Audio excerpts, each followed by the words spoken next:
Right, today I'd like to talk about sealers. There's three main types of sealer used by wood turners, wood carvers and cabinet makers really. Cellulose sanding sealer. Cellulose sanding sealer is a very popular sealer, and one of the reasons for its popularity is it's a universal sealer. You're safe with it. You know you can put anything over the top. Another one that's becoming very popular is acrylic sanding sealer. Acrylics are a lot more passive than cellulose sanding sealers, and also in an aerosol, very popular where people are doing intricate work or carvers and things like that, because the aerosol will get a full coverage into parts that really when you're working with the cloth is quite hard to do. And another sealer that is very popular but is limited as to what you can use it with is Shellac Sealer.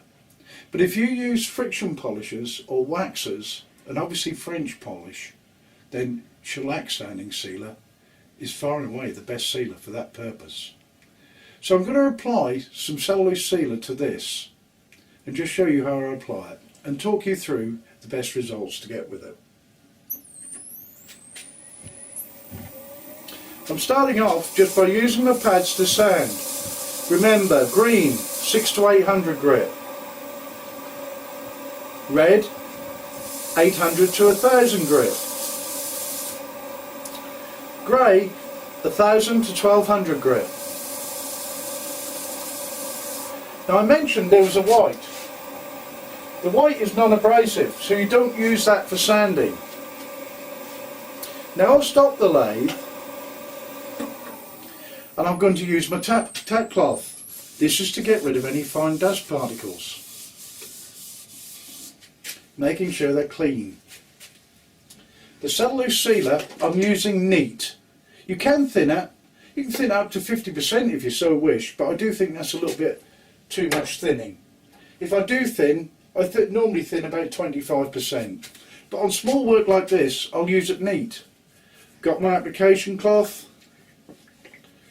I do it with the lathe stationary. And also, you'll notice when I use a tack cloth, I've done that with the lathe stationary. Don't have the lathe spinning when you're using a tack cloth. So I'm just getting an even coat on. Just one coat.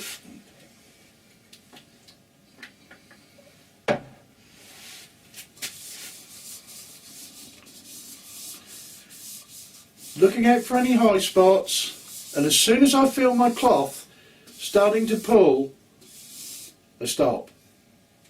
Now cellulose sealer dries very quickly. That's dried.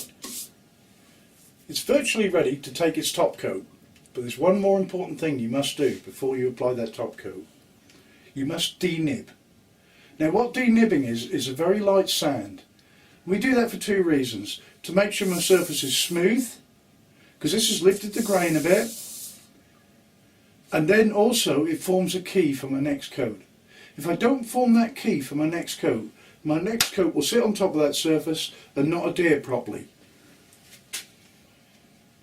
So to denib, I take the fine 1200 grit grey, hardly any pressure, and that's it. That's all I've got to do.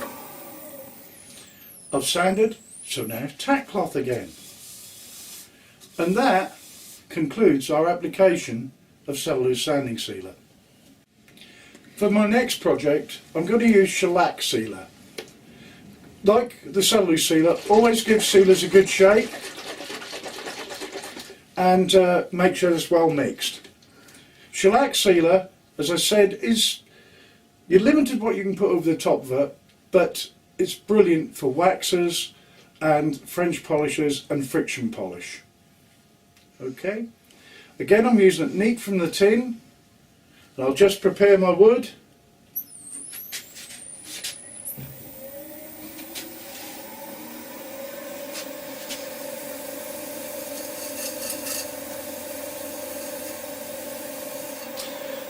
Shellac sealer is a little bit slower drying than cellulose sealer, but not massively so. It's well worth the wait. And let's be honest, if that extra couple of minutes is that important in the workshop, it's not much of a hobby anymore, is it?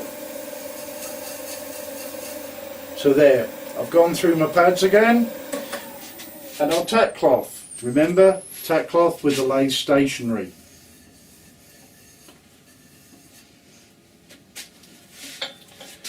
So my shellac sealer.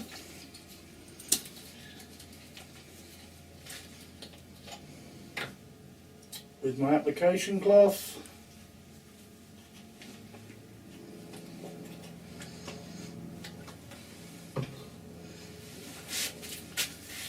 Nice and even, one coat,